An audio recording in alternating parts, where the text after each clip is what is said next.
Damas y caballeros, bienvenidos a un episodio más del Trader, su programa de trading en español favorito. Y en esta semana tenemos un episodio súper especial donde obviamente arrancaremos cubriendo los más recientes acontecimientos en cuanto a la economía de China. Le damos un vistazo a las minutas del FOMC, vemos qué está pasando con el consumidor americano. Definitivamente tocamos lo que ha sucedido en el frente político en Argentina y adicionalmente evaluamos lo que pueda suceder con relación al crecimiento económico en Latinoamérica. Por consiguiente, mantente sintonizado en este episodio del Trade-off para saber sobre todas estas dinámicas y más.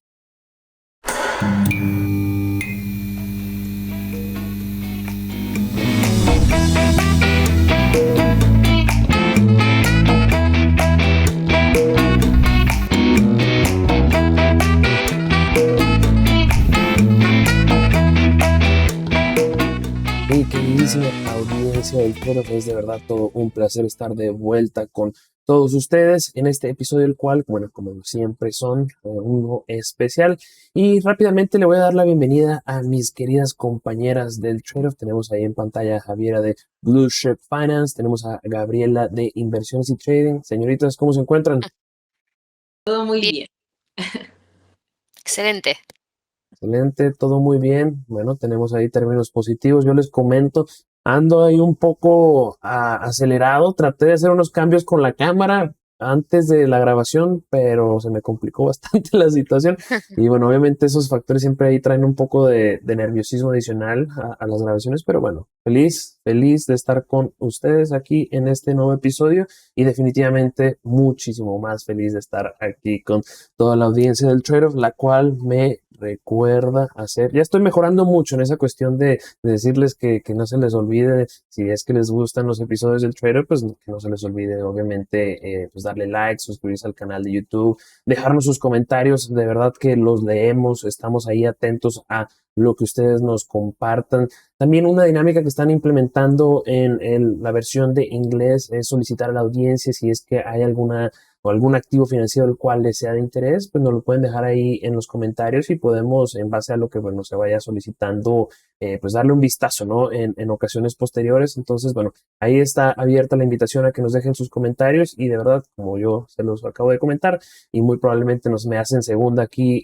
Javier, tanto como Gabriela, coméntenos, estén ahí, sean comunidad de nosotros. Y bueno, ya con todo este intro de lado, mis estimados, ¿qué les parece si arrancamos ahora sí con lo que es de relevancia para la audiencia?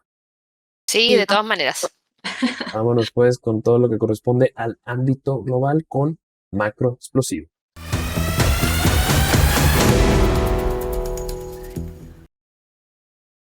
Gabriela, voy a arrancar contigo haciéndote la debida pregunta.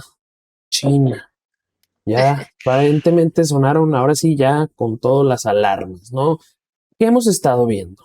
Voy a brevemente hacer un ligero repaso, ¿no?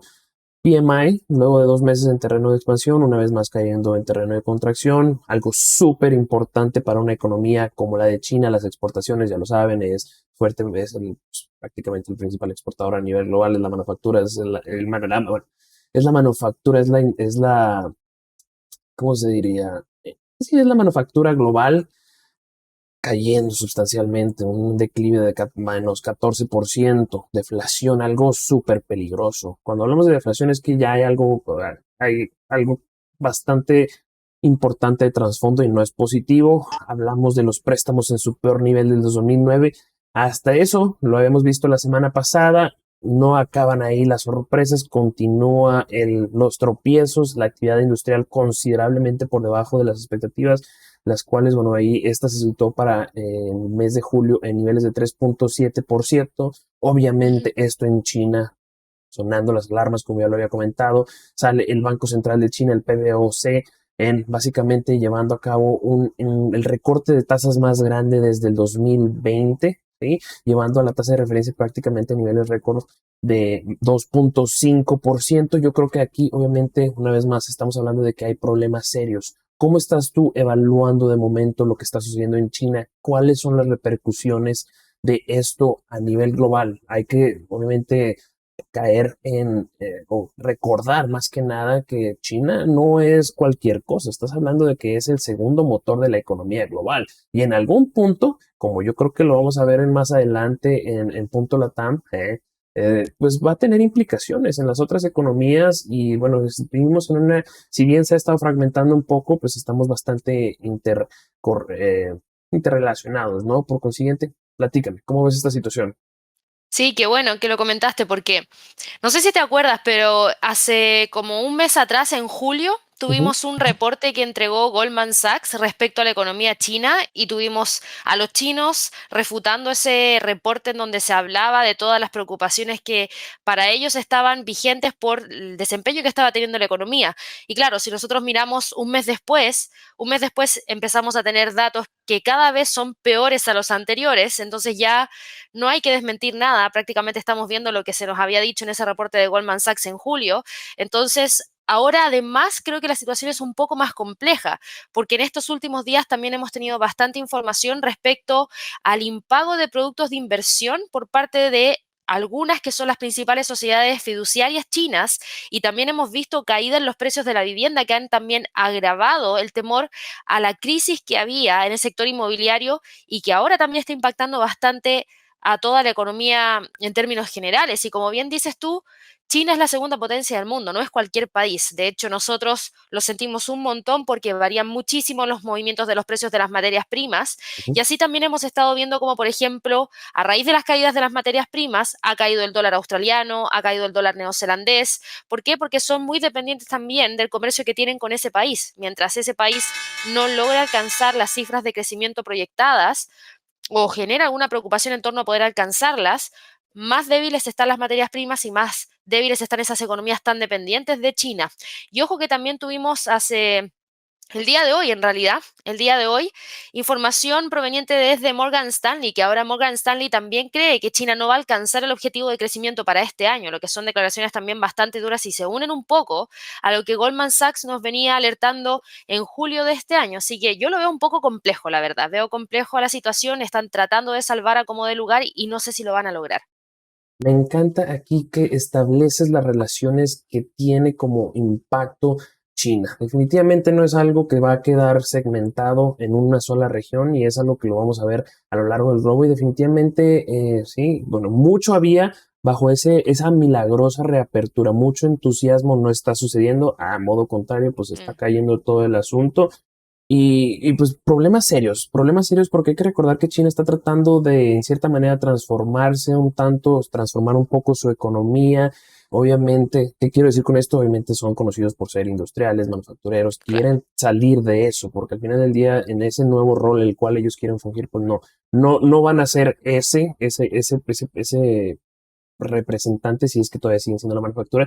Y en esto, pues se ve está bastante complicada la situación, cuestiones de deuda, mucho que se tiene que tocar con China y lo cual pues muy probablemente va a continuar siendo una problemática. Ujú. Obviamente, pues para que tomen en consideración, ahí Gabriela lo señaló de manera muy puntual, socios comerciales y los que sean exportadores de materias primas, ojo, muy probablemente la van a andar sufriendo. Nos vamos al siguiente punto de relevancia que este nos trae al frente de política monetaria.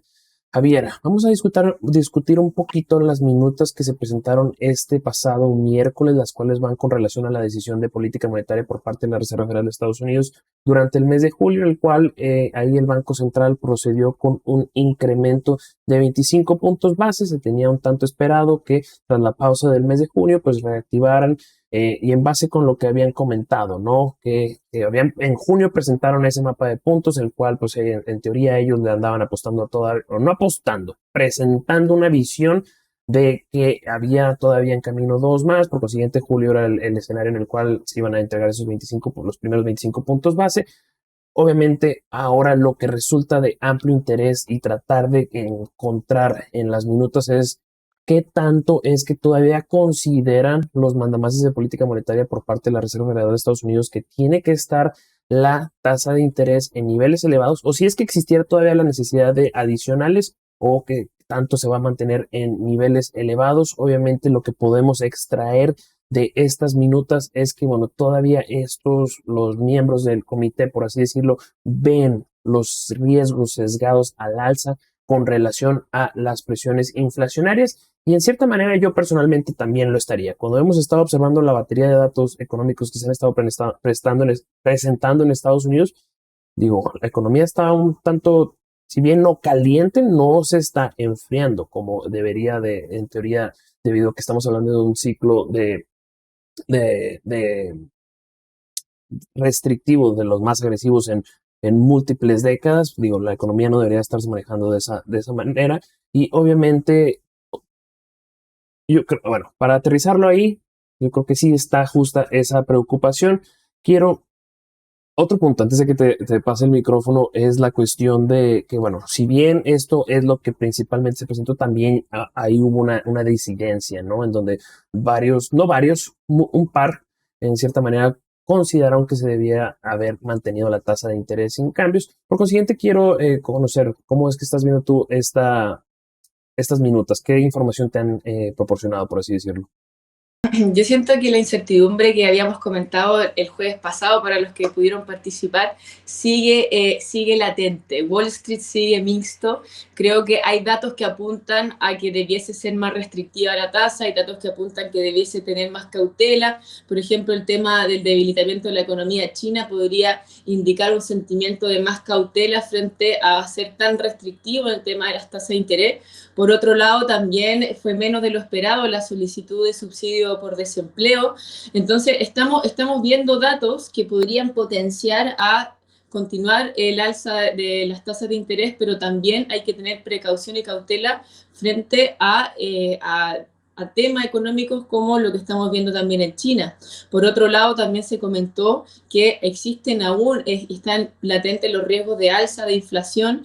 Entonces, creo que sigue el panorama con incertidumbre, sigue la incertidumbre en qué va a ocurrir para la reunión de septiembre y también de noviembre, pero la verdad es que a mi parecer el tono restrictivo de la Reserva Federal se va a mantener por bastante tiempo, sobre todo por su foco principal que es la inflación. Claro, no, me alineo bastante con esa visión. Personalmente creo, y yo aquí poniéndome el sombrero de ah, encargado de política monetaria, yo creo que definitivamente hay riesgos en el entorno global y por consiguiente yo creo que tener un poco de precaución es lo más prudente, aunque yo creo que a la vez tenemos dinámicas, datos económicos en Estados Unidos, los cuales pues puede que compliquen la situación de la situación inflacionaria y por consiguiente creo que es bien importante que se mantengan estos niveles, sin embargo, que no aflojen la retórica, que se mantengan agresivos en ese frente y que traten, mientras que tratan de, ahora sí que comprar la mayor cantidad de tiempo posible para tener un poco más claro el panorama, ¿no? Porque definitivamente en el entorno global pues está oscureciendo bastante la situación, ¿no? Vámonos ahora al siguiente punto, el cual en cierta manera nos va a reintroducir un poco a esta dinámica y que es con relación a los datos económicos en Estados Unidos. Y para esto quiero escuchar de tu parte, Gabriela, porque, bueno, acabamos de recientemente ver las cuestiones de los datos minoristas en Estados Unidos. Ahora, así como hago bastante énfasis de que China, la manufactura, China, la industria, cuando hablamos de Estados Unidos, tienes que decir Estados Unidos, el consumidor, Estados Unidos, el consumidor. No todas las economías son similares y obviamente lo que se vio, pues es bastante interesante, ¿no? Estamos hablando de que primero que nada las previas visiones vieron revisiones al alza. En lo que corresponde a la lectura para el mes de julio en un frente mensual, por encima de ambas lecturas se presentaron por encima de las expectativas de mercado, ¿no? A un modo mensual, 0.7% por encima de 0.3 y 0.3 de la lectura pasada. Cuando hablamos de la lectura anual, julio en 3.2% por encima de un 1.5 que se esperaba y por encima de 1.6 el cual tuvo la lectura anual durante el mes de junio. Obviamente aquí otra cosa que también un poco añadiéndose a la cuestión del consumidor americano, ¿no? Walmart, que a esta puede tener un arma de dos, puede ser una lectura, la puedes ver medio vacía o medio llena. ¿Por qué medio vacía o medio llena? Bueno, ahí lo explico. Por un lado, bueno, las ventas considerablemente por encima de lo esperado, un 6.3% de crecimiento, con relación a lo que se esperaba, 4%. ¿Por qué digo que esto puede también ser una señal? Cuando hablamos de Walmart hay que ser conscientes que este es el tipo de tienda la cual es un poco más, no de lujo, ni es un poco más donde se va la clientela a ahorrar. De hecho, podemos ver la otra cara de la moneda con Target, la cual pues anda sufriendo, ¿no? Entonces eso te habla ahí de un consumidor el cual sí está gastando, pero también hay cosas que le están pesando, ¿no? Quiero entender de tu parte cómo es que esto está jugando en tu evaluación de la economía norteamericana y lo que esto pueda eventualmente tener como impacto, lo que nos regresaba o nos regresa en cierta manera al punto anterior de política monetaria, ¿no? Sí, yo creo que tiene mucha relación con el punto anterior que es de política monetaria, porque efectivamente los datos de ventas minoristas salieron bastante fuertes. Ahora, según algunos cálculos que se están haciendo, los ahorros que tenían los estadounidenses y que pudieron ahorrar durante toda la época de la pandemia deberían tender a llegar a su fin ahora en septiembre, a fines de septiembre. Entonces, claro, toda esta vorágine de consumo que hemos tenido ha sido por el simple hecho de que había mucha gente con mucho ahorro que empezó a gastar independiente de los altos precios y de las altas tasas de interés. Por eso también la política monetaria restrictiva no ha tenido el impacto que se esperaba en un inicio, que era que rápidamente cortar el consumo y de esa manera se regulara la inflación. Por el contrario, esto siguió y tuvieron que seguir subiendo las tasas. Tuvimos ese dato hace 2 días Martes. atrás, el martes exacto, y hoy día tuvimos el dato que no está tan relacionado, pero que igual a mi parecer tiene algo de relación, que es el dato de manufactura de la FED de Filadelfia, que también salió alto, salió mejor de lo que el mercado estaba esperando.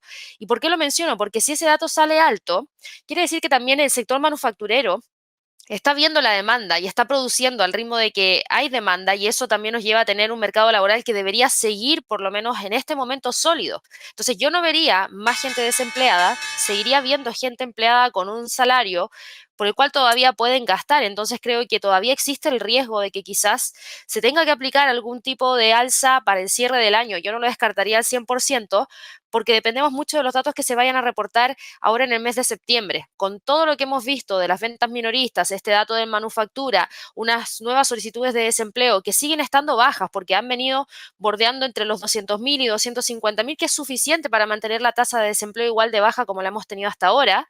Si eso todo sigue igual, yo esperaría ver alzas en el IPC para la próxima publicación porque los precios también del petróleo han subido, entonces eso debería impactar en los precios en términos generales. Creo que hay que estar muy atentos y ver qué es lo que se va a publicar ya para septiembre. Tenemos la última semana de agosto, primera semana de septiembre. Hay una gran cantidad de datos que van a ser súper relevantes de poder monitorear para tener más ideas de lo que podría pasar más adelante. Wow, excelente, excelente aporte que nos estás manejando. Definitivamente hubo un gran colchón, ¿sí? Se le Sí. inyectó muchísimo, muchísimo dinero. Obviamente no fue una dinámica similar en todos los diferentes países del mundo, pero en Estados Unidos hubo una gran inyección de capital y en cierta manera pues eso le apoyó, ¿no? A lo que estamos ahí observando y bueno, muy buena estadística la que mencionas. Se vienen también peligros, obviamente hay que recordar que entre más nos mantengamos en una política restrictiva, pues digo, más se va a sufrir, Claro. ¿no? Y comúnmente se le conoce ese efecto el cual, bueno, no llega a sentirse sino hasta dentro de un lapso de 12 meses. Entonces, en cierta manera, apenas estamos en lo que es lo duro empezando a sentir esos impactos de lo que se ha decidido anteriormente, ¿no? Me gusta mucho tu evaluación económica. Yo creo que sí, definitivamente los datos y agárrate porque una sorpresa. Lo que vimos anteriormente en la inflación fue pues medio por aquí, medio por allá, pero si Sí. llega a calentarse o ver un repunte de su más no, hombre, los mercados la van a sufrir y realmente vamos a ver una dinámica bastante compleja. Yo en lo personalmente anteriormente había sido bastante, que de hecho ahí tuve una discusión con mi padre, ¿no? Con relación a que mucho tiene que ver con el mercado laboral, hasta que la gente no tenga empleo, no tenga un ingreso, hasta ahí es donde realmente se le va a poner una Claro. pausa, ¿no? A ese ciclo de las presiones inflacionarias. Pero bueno, para eso, bueno, yo creo que todavía estamos ahí a modo de espera un tanto, ¿no? Ujú. Mis estimadas, con esto estaríamos terminando el segmento global. Yo creo que es punto de ir más que nada a nuestra área principal de enfoque. Con el punto de la Vamos. Vámonos pues a punto la tama, a ver qué está sucediendo.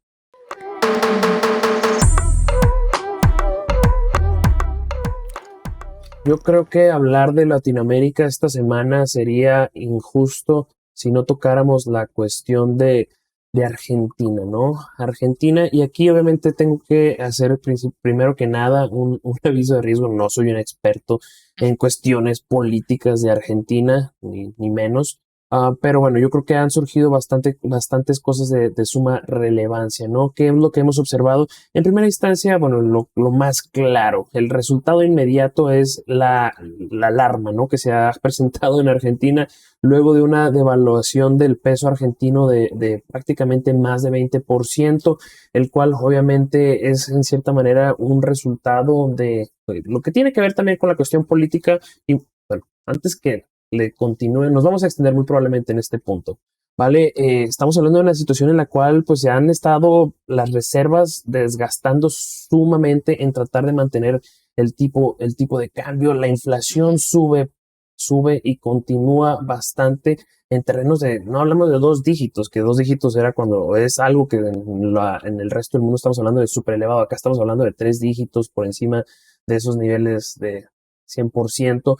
Obviamente esto genera que, bueno, por parte del Banco Central traten de contener un poco los daños, subiendo la tasa de interés de 97% a 118%. Muy probablemente todo esto que vimos, estas maniobras fueron por parte del gobierno de Argentina para tratar de asegurar que el Fondo Monetario Internacional pues les pueda aventar ahí otro chaleco salvavidas, ¿no? Otra inyección de capital, que todo esto que acabamos de comentar es el resultado de que, obviamente, de unas elecciones primarias en las cuales, bueno, un candidato de extrema derecha libertario, Javier Milei, básicamente fue quien pudiera categorizarse como quien fue el que ganó estas elecciones primarias. Y obviamente aquí te voy a preguntar, voy a arrancar contigo, Javiera, ¿cómo es que estás evaluando esta situación? Ahorita vamos a tocar un poco en los puntos que bueno, Javier, que aparente, pues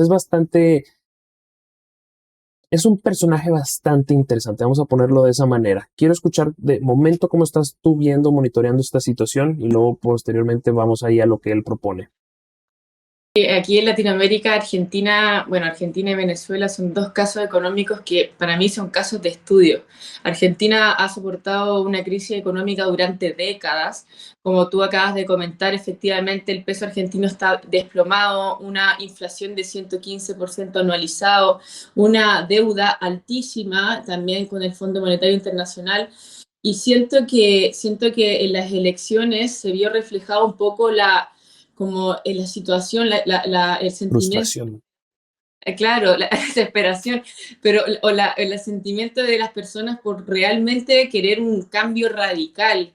Y claramente Javier Milei, un libertario ultraderecha, está proponiendo un cambio radical que quiere cambiar el colapso económico argentino. Entonces, frente a esa situación, creo que es una de las razones por las cuales llegó a 30%, se esperaba un 20%, pero el 30% de la población votó por él, pero más que nada porque siento que está proponiendo cambios que el sentimiento argentino lo requiere en este momento, lo anhela. No sé qué opinas tú. Voy a responder esa parte para posteriormente aterrizar esto al frente económico inflacionario. Definitivamente, yo creo que los partidos de derecha yo como veo la política es como ciclos en los cuales pasamos de un lado, pasamos de otro, y esto en cierta manera es el resultado de cómo se vaya llevando a cabo, por así decirlo, las cuestiones de un país, ¿no? Obviamente cuando hay tanto rezago, cuando hay algo que ha estado fallando tanto, pues genera que te orilles a ese tipo de candidatos, a esas alternativas, a esas opciones, las cuales pues nada que ver con lo que comúnmente es en el frente político, ¿no?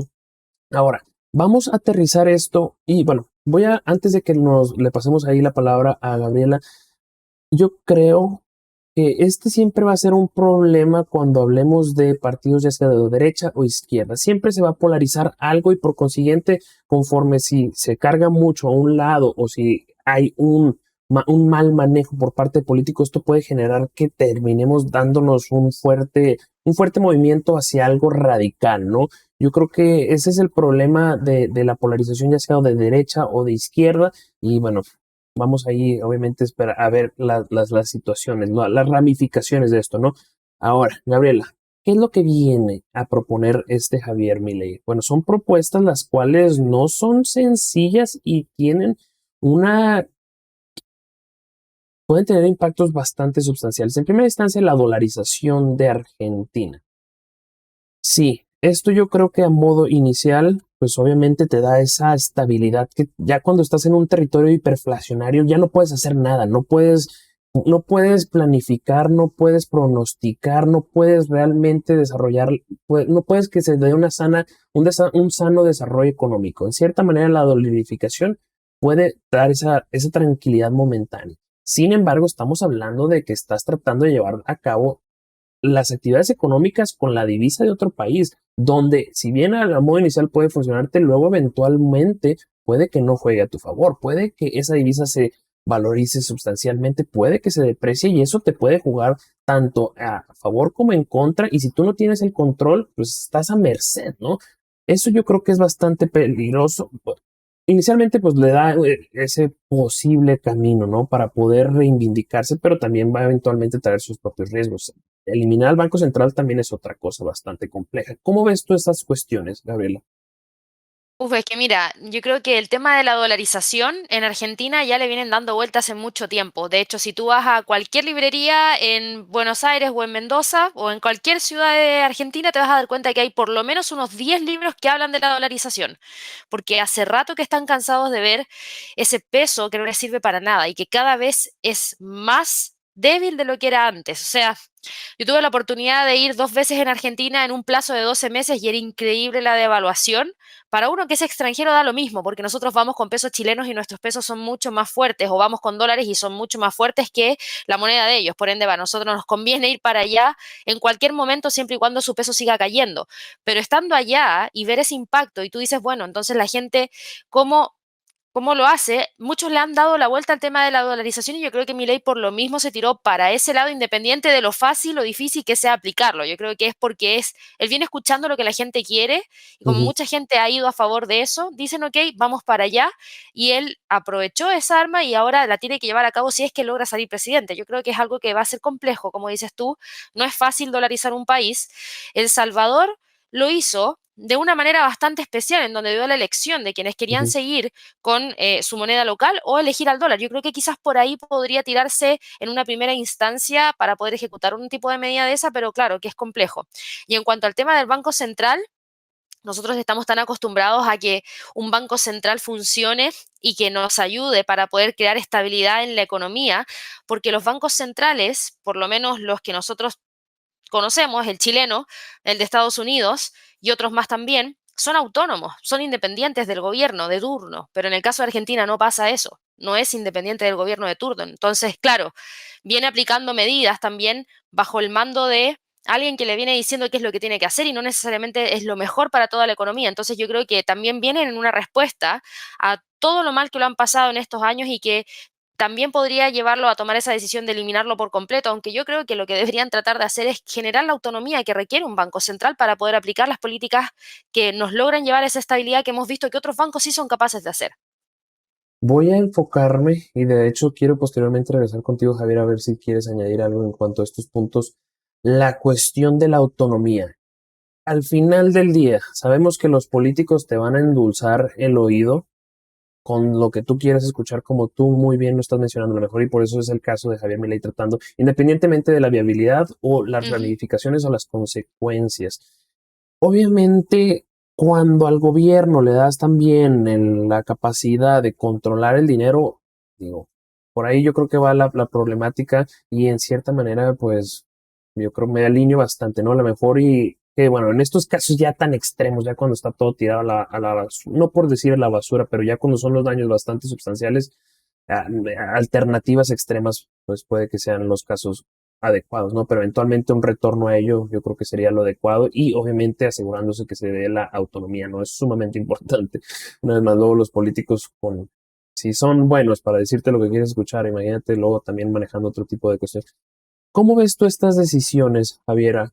La cuestión del Banco Central, de dolarizar, ¿crees que pueda funcionar a modo inicial? ¿Crees que puede hacer más daño? Cuéntanos. La verdad es que las propuestas de esta persona súper radical, que es Javier Milei, las veo súper complejas. Cada una de sus propuestas las veo súper complejas y difícil de llevar a cabo en un corto plazo durante su periodo. Creo que es lo que la gente quería escuchar, porque la gente quería escuchar soluciones radicales, pero de todas formas, del dicho al hecho, es decir, cuando ya empiecen a realmente a poner esto en práctica, él tiene ya estudiado un poco un modelo ecuatoriano que en el fondo él quiere y demuestra un poco a través de los números, pero realmente para poder llevar a cabo una dolarización en un país y que hoy día se encuentra tan endeudado, además, para mí la autonomía de un banco central siempre es clave para poder separar lo que es el foco inflacionario o estabilización de la moneda versus los intereses políticos. Entonces, ¿sabes qué? Veo harta incertidumbre. No me atrevería a proyectar algo positivo o negativo, pero la alta incertidumbre juega de repente una mala pasada en los países. ¿Sí? Yo lo que sí creo se viene y no hay, yo creo que otro camino de salida. Son difíciles, son difíciles. Una vez que te metes en un pozo de esa magnitud, la salida es trabajo, disciplina financiera, disciplina fiscal, todo ese tipo de cuestiones son los únicos factores que realmente te pueden sacar de ahí y pues al final del día vienen con, no son, no son sencillos y ni son fáciles. Yo creo que por consiguiente, periodo complejo para Argentina sí es lo que muy probablemente podemos pronosticar, ¿no? Ujú. Hablando de complicaciones, nos vamos al siguiente punto, el cual, Javiera, cuéntanos un poquito con lo que estamos viendo en el frente económico de Latinoamérica. Estamos hablando de que el martes tuvimos la lectura del Producto Interno Bruto de Colombia y el viernes tenemos la lectura de Chile, ¿sí? Para ambos países para el segundo trimestre del 2023. Ahora voy a arrancar cubriendo un poquito la noción y aterrizando lo que está para el frente colombiano, donde en este dato, el cual ya se presentó, pues la economía registró una caída de 1% a modo trimestral durante el segundo trimestre, por debajo de un consenso de una caída de 0.6%. Cuando lo vemos a modo anual, comparando el segundo trimestre del 2023 con el del 2022, apenas se estancó, vamos a ponerlo así, con un ligero avance de 0.3%. Ahora, algo bien complejo para Colombia. Estamos hablando de que sí, la inflación ha bajado, pasó de un 12.13, pero está todavía en 11.78. ¿Cómo puedes empezar a apoyar a tu economía si es que empieza a caerse todavía aún más? ¿Sí? Diferente como si tocáramos el caso del que vamos a mencionar ahora de Chile, ¿sí? Donde aquí, obviamente, durante el cuarto trimestre del 2023, del 2022, una disculpa, y el del primer trimestre del 2023, bueno, lecturas negativas. Sin embargo, ya la inflación ha hecho una mayor cooperación, donde de momento se encuentra en un 6.5%, si mal no recuerdo, para el mes de julio. Obviamente, lo que se espera para el viernes es ver otro dato económico negativo, donde aquí la economía chilena estaría cayendo a un nivel de 1.4% durante el segundo trimestre del 2023. ¿Cómo estás viendo esta evaluación? Y bueno, antes de esto, yo creo que estamos viendo ya el resultado de esa ralentización global y en China, y está viéndose traducido esto en Latinoamérica. ¿Cómo ves estas cuestiones de Producto Interno Bruto en Latinoamérica? Bueno, efectivamente Colombia tuvo un PIB, una disminución dentro de las más bajas desde el 2020 y se ve traducido en la economía. Por otro lado, existe esta dualidad de una alta inflación con una baja producción, lo cual de hecho lo llevó al presidente de Colombia a hacer un llamado al presidente del Banco Central a empezar a bajar las tasas de interés, porque claramente las tasas se encuentran bastante restrictivas, pero siempre va a estar esta dualidad debido a que la situación inflacionaria también está grave, está bastante grave. a diferencia, claro, en el caso de Chile, que como comentaba en otros también, en otros episodios, habíamos comentado que los últimos IMASEC habían sido negativos, los índices mensual de actividad económica, y eso diría inmediatamente a un PIB, a la proyección del PIB que se va a dar mañana en negativo interanual, o sea, en una caída, y claramente eso decae en una recesión técnica. En el caso de Chile, ya las decisiones de política monetaria están siendo más blandas, se está empezando a bajar las tasas de interés, lo que podría permitir que en un mediano y largo plazo ya se pudiese empezar a respirar en términos de actividad económica, pero en Colombia tendríamos que ver cuál va a ser el actuar del Banco Central de Colombia, ya que se encuentran actualmente en una situación bastante compleja. Definitivamente bastante compleja. Lo peor que puedes tener es inflación alta y crecimiento negativo. Ahí sí nadie la goza. Es una situación bastante compleja y bueno, esperemos por bien de nuestros compatriotas latinos que bueno, la dinámica tenga una resolución positiva, ¿no? Difícil el caso escenario para Colombia. Vamos a ver qué termina sucediendo. Mis estimadas, con esto estaríamos terminando el segmento latinoamericano, punto Latam. ¿Qué les parece si empezamos a ver un poco la acción de precios de relevancia? Vamos. Vámonos con técnicamente hablando.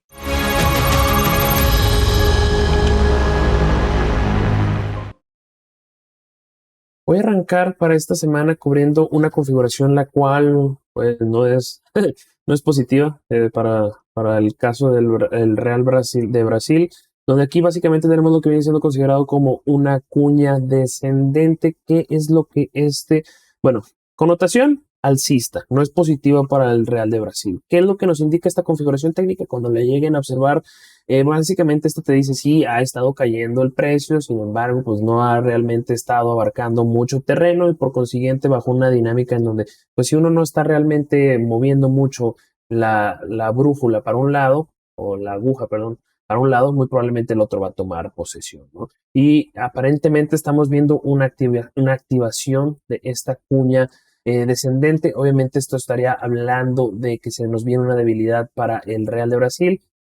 Difícil de contextualizar desde un punto de vista fundamental, no creo. Obviamente estamos viendo, como yo lo comenté, la gente, el mercado global va a bailar con los pesos y compañía hasta que se le pare la música a la cuestión de crecimiento global. Pareciera ser que estamos adentrándonos en este periodo y puede que veamos un poco de problemáticas para las divisas de Latinoamérica, a excepción de con el peso, aunque también la configuración empieza a ver bastante precaria. Para el peso mexicano es el que ha estado aguantando un poquito mejor. Gabriela, cuéntanos, traes ahí un canal descendente bastante interesante. Sí, de hecho, por lo mismo lo estoy destacando en esta oportunidad, porque veníamos con un Nasdaq súper alcista que había logrado alcanzar niveles muy cercanos a los 16.000 puntos y en las últimas 2 semanas hemos visto que ese impulso se ha ido perdiendo y por el contrario hemos empezado a ver la formación de un canal bajista de corto plazo que nos ha llevado incluso a alcanzar los niveles de los 14.800.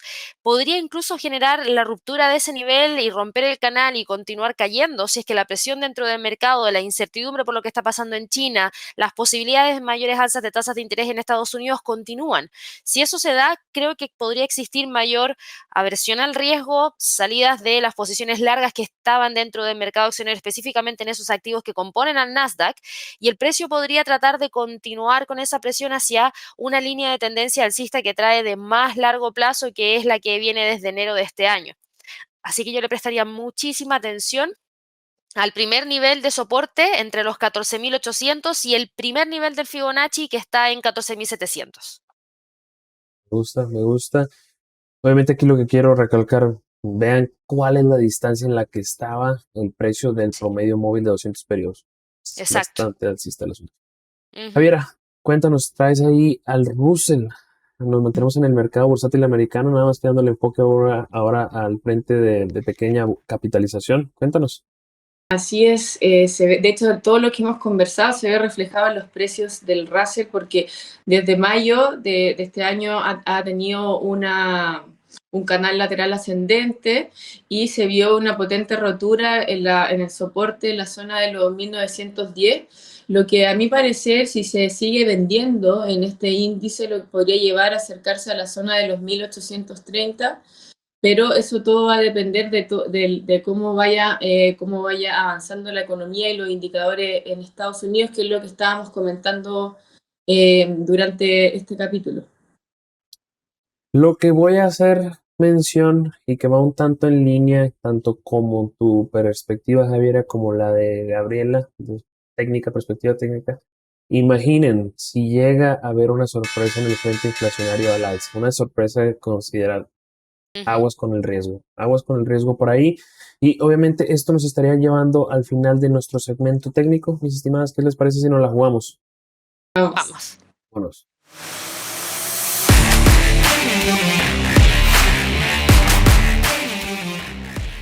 Obviamente, yo creo que tenemos una dinámica que empieza a tomar bastante forma, que es un entorno global bastante sombrío, una economía estadounidense la cual está sobresaliendo, la cual todavía tiene el potencial de tener incrementos adicionales. Por consiguiente, yo creo que exponer o tener a cabo esta exposición en un dólar australiano, el cual es sumamente dependiente de China, de materias primas, y el otro que un dólar estadounidense, el cual es pues conocido como activo de protección. A mí en lo personal me parece la mejor manera de exponer esta noción, esta visión global.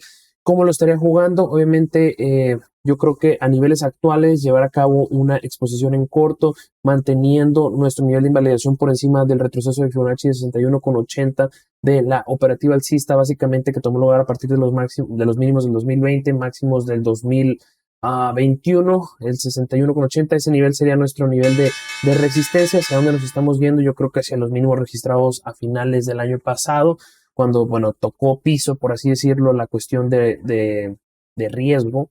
Yo creo que esos serían los candidatos, el candidato en esta selección de trading, en esta jugada de trading. Me gusta mucho también por la cuestión de un ratio y recompensa de 4-1. Gabriela, cuéntanos, traes ahí al DXY, al dólar. Sí, mira, siguiendo un poco la tónica de lo que nosotros veníamos hablando recién respecto a las ventas minoristas y esa posible sorpresa que nos podría dar más adelante el dato de IPC de Estados Unidos, yo en esta oportunidad me la voy a jugar por un dólar más fuerte que el resto de sus contrapartes. Por un lado, por el tema fundamental, que quizás todavía existe esa posibilidad de un alza de 25 puntos base en la próxima reunión de política monetaria, quizás no la de septiembre, pero sí en la de noviembre. Hay que ver los datos que se nos van a estar entregando, pero también acompañado de análisis técnico, en donde vemos al dólar index sobre una línea de tendencia alcista, sobre tres medias móviles de 50, 100 y 200, sobre el pivote mensual, y está además llegando justo a una resistencia que mantiene desde junio del 2023 en los 103,600. Por ende, de romper ese nivel, yo creo que existe una posibilidad de que el precio pueda continuar con el alza hacia los 104,40 y también hacia los 105,44 si es que logra obviamente generar el nivel de resistencia anterior. Así que me la jugaría por una continuidad de las alzas en el dólar index. Claro, digo, al final del día ya está por encima de sus promedios móviles, así es que camino libre. Javiera, cuéntanos, traes a la renta variable, un súper nivel importante, me gusta mucho esa configuración que traes ahí.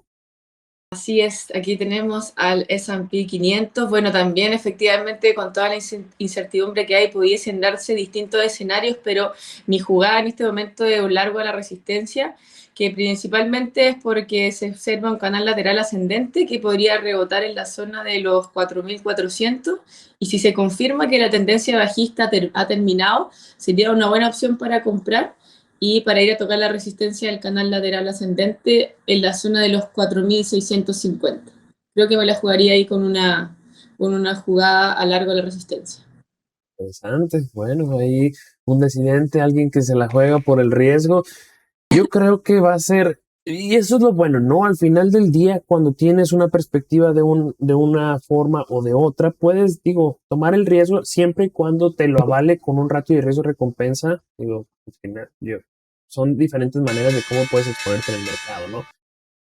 Voy a hacer, obviamente esto nos lleva al final de la jugada del día y al final de nuestro episodio del Trero, pero quiero que se toque un punto. obviamente cuando hablamos de que se ha mencionado que, bueno, a lo mejor que la sorpresa inflacionaria y que por ahí pudiera ser ese momento en el cual, digo, se le dé un fuerte impulso al dólar estadounidense, hay que recordar que la siguiente semana tenemos al simposio de Jackson Hole. Y Ujú. lo último que hemos escuchado de los mandatarios de política monetaria, por así decirlo, es que vendría siendo básicamente las minutas, es lo que ellos vieron cuando se decidió en julio.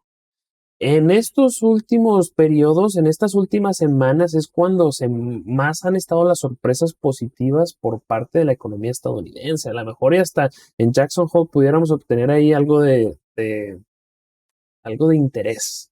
Y obviamente recuerden mantenerse al tanto de qué es lo que va sucediendo en este simposio. Y bueno, mis estimadas, con esto estaremos llegando al final. Ha sido un placer estar con ustedes, estar con la audiencia. No sé si quieren ahí dedicarle unas palabras a la audiencia antes de que nos retiremos.